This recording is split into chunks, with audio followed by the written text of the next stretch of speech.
Hello YouTube, Luigi here. Today we're going to do episode number 8 in my series Tales of a Country Architect. I don't know the title of the video yet, but I'll tell you it's about a specific building type. A building type of which I have built 17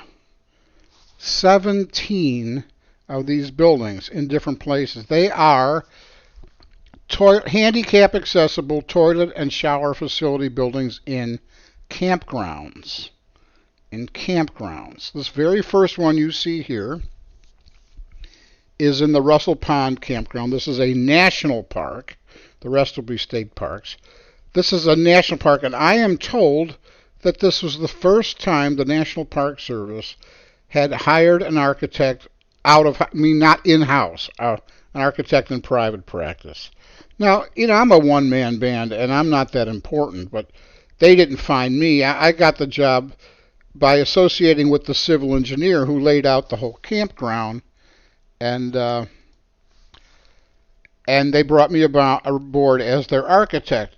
Now, what's characterized these buildings for me is that they were public buildings, hard-use buildings, heavy-use buildings, and the materials needed to reflect that, or at least be able to take that. I don't have any interior shots here, but you can see we have a skirt course, 5 courses of split-face concrete block. This is the part of the building that takes the most abuse, the bottom. This is the part of the building where the snow piles up and usually rots out your siding or destroys your stain and paint job and everything else. So I elected to go with a rugged material at the bottom, split-face concrete block. You see these block vents. What these do, because we're dealing with showers and water on the floor and everything else, these allow water to come in, sweep the floor, and convect out the top by this ridge vent or by these ventilating skylights. So we have not using electricity, but we're moving air all the time. Now we know that convection is slow. And is it really enough to dry out a floor? Well, maybe not.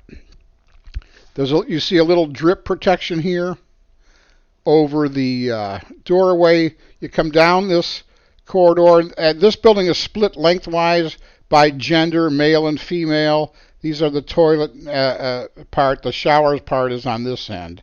And you enter the showers off this corridor. So the showers are opened. They're not designated by gender. Okay, you just open the door and use a shower if it's available. So this was the first one I did in Russell Pond Campground in New Hampshire. I did 4 of these buildings for the state of Maine Department of Parks and Recreation.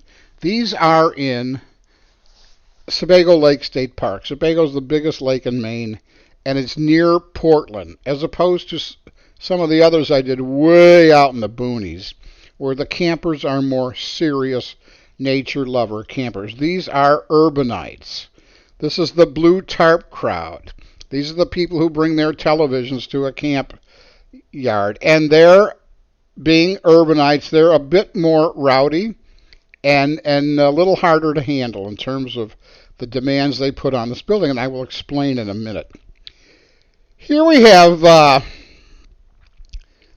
similar, whole different plan configuration, and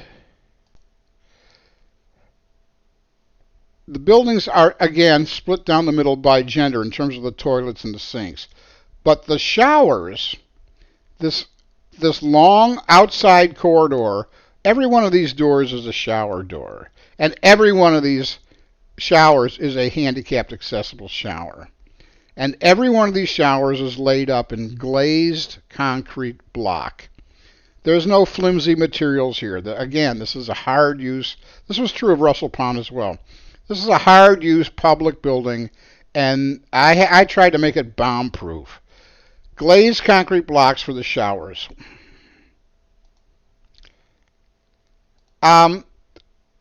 This one is a building that I built all over Maine in Lily Pond, Mount Blue, Camden Hills, and Lemoyne. It's one building type. I don't have any photos, but they're all the same. Um, you know, you're never going to go wrong underestimating what some people can be like. Not so much here, but in Sebago. Let's go back to Sebago, where that urban crowd is. You know, the bunch of drunks that decide to go camping. You see these block vents? Again, I explained what we use them in Russell Pond.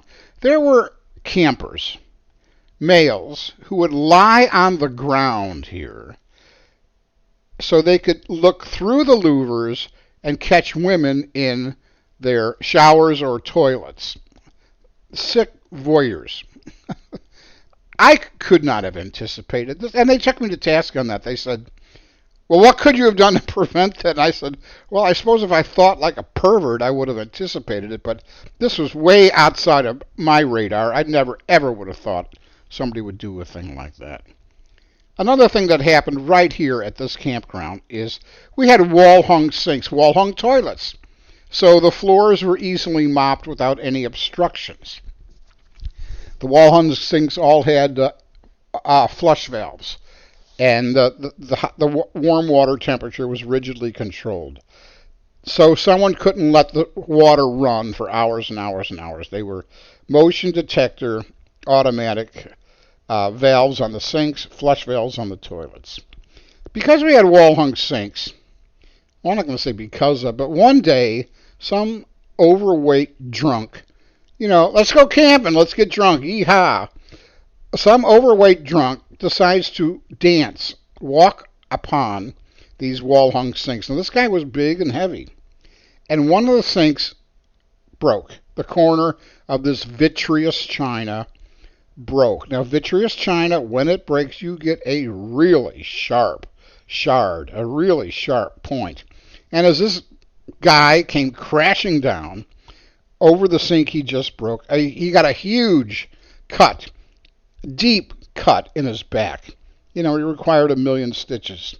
So what does this drunk do? He knows a golden opportunity when he sees it. He hires a lawyer. They sue the state, and they get a settlement. You know how it works. Insurance companies have a threshold. They have a number in mind. They will immediately throw a settlement number at you, $10,000, $15,000. I think this guy got more. Because they're trying to get rid of these nuisance suits quickly. They know it's going to cost them a minimum of X dollars to litigate the things. And they'd rather just throw you. It's easier for them to throw the money at you, whether you deserve it or not, than to litigate it. So, and lawyers know this. Lawyers see a quick buck coming. So this guy got his money. What a great country this is. We reward the drunk and incompetent, and we seem to go out of our way to penalize the able and the competent and the achiever. What a shame. Okay, so we got voyeurs, we got drunks dancing on sinks, and you'll notice this has the same 5 courses of masonry, and then the wall is wood above. And this was deliberate to warm the building up a bit, give us fishable wall spaces for wiring, etc., and just give it a kind of a woodsy look. Well, when I did the next batch of buildings, and these are all over the state of Maine, Lily Pond, Lemoyne, Blue Hill, and Camden Hills. Camden Hills was near the ocean. We had to get special window hardware that could take salt spray and that sort of thing. When I built these, they said to make the whole thing on a block because, again, of that heavy use vandal factor. Just make the things totally indestructible instead of the aesthetic of trying to warm it up with a combination of wood and block, which I think looks nice. But this is what they wanted, and I couldn't agree more because of the hard use nature of these buildings. Now, what we did on this one, you see the same louvers, block vents, is we backed them up. There's now 2 of these in every opening, and the louvers sloping down in opposite directions, preventing that ne'er-do-well from lying on the ground and catching a peek of something. Good God, people. Okay, there's a story here. It's a story of which I'm very proud, but at first I thought I should be scared to death. Um, they're laying up the Masons at Camden Hills National Park, State Park, which is on the ocean. So, and this is a pretty ritzy crowd at Camden. Okay, uh, it's like mid-coast Maine. You're not quite down east. And I'm on the job with one of the civil engineers, Marty Risley, an excellent civil engineer. And I see this guy walking toward me, and he's a big, grizzled kind of guy, with mortar under his fingernails and calluses. I could tell he's one of God's working men. Okay. And he comes up to me and he says, "You the architect?" I said, "Guilty," and I'm totally prepared to get my ass reamed out here. And he says, "Well, I got to tell you something, Sonny. I've been a mason for 40 years, and I ain't never expected to work on a building where the bond came out perfect. I ain't had to cut a single block on any one of your buildings. They came out just perfect."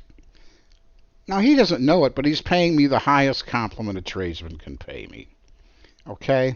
And I'm just, I turned it back over to him. I said, "Well, I'll tell you why you had such an easy time with these." I said, "That's because I understand your trade." That wasn't an accident. That was so deliberate. Even though you can't see it behind the roof overhang, these are 7-foot doors. Okay, that's not so unusual. But a 7-foot door with a standard 2-inch hollow metal head brings you at 7'2". I had these doors made, the frames made up, 7-foot head with a 7-foot door with a 4-inch head. That brings us up to 7'4". 7'4" is divisible by 8-inch block coursing. It lines up with the blocks, and it's this little bit of attention to detail that made this guy say, I ain't never expected to work on a building where the bond came out perfect. Now you notice that the wiggly line here, that's because it's rough split face, but the top 2 courses are smooth. Matching color, but smooth. That facilitated the window insertion a little better, and the way we attached the roof timbers to the top of the wall. It was a bond beam. As you can see, this is on a very thick, very heavily reinforced haunch slab. And we have this continuous ventilation monitor that runs across the entire building. There's little alcoves like this. I believe this had a slop sink in it for people to wash their dishes. And as I was told, the drains usually clog with fish heads and spaghetti. Oh, campers, you gotta love it. What are these other things? These smaller things are path lighting. It doesn't hit you in the face. You don't want to destroy the starlit sky on a camping experience, but it shines the light down. So if you're, 100 yards away at your campsite, you can find your way to the toilet building. These were a lot of fun for me to work on. I have 17 of these under my belt, and I was happy to do them.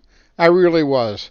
This one, which is near the urban centers of Portland and Windham, Maine, this one got the least refined crowd. Let's say that. The least refined crowd, and it had some of the most issues. Now I want to show you something. Part of our natural ventilation system was they wanted operable skylights in the roof. And, fine. That's a great idea. What happened was that these skylights are in the toilet wing, especially where the stalls are. And you all know for the ladies' wing there's more stalls than there is for the men. Well, what happens at night when the lights are on inside, you can be sitting in one stall, I learned this later, looking up into the skylights, which are now reflective surfaces like mirrors, and watch your neighbor doing his or her business in the next stall. Oh, the things you learn. I told you I would expose my mistakes to you as well. Okay. Notice the open copper valley. This is something I really like to do. they're supposed to taper. In other words, it's supposed to be wider down here than it is at top. So when the ice slides down, it doesn't meet any obstructions and just slides down. Because these sorts of roof valleys, they hold more snow than anywhere else on the roof. All right, there you go. 17 I did. 17 toilet and shower facility buildings scattered all over northern New England. This is the very first building type I did, and I'm happy to have done them. Okay, everybody. Tales of a Country Architect, Episode 8. God bless you. I love you all. Take care. Bye-bye.